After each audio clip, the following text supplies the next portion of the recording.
Finally, women are not afraid to speak up about menopause. It is not a secret or taboo conversation any longer. It hasn't been easy, but it has slowly come into the open and is now everywhere.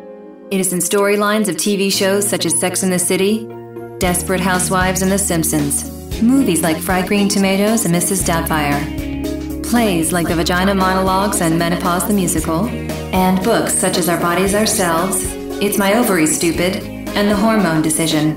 Menopause is all over the internet, from YouTube videos to numerous health information and support sites.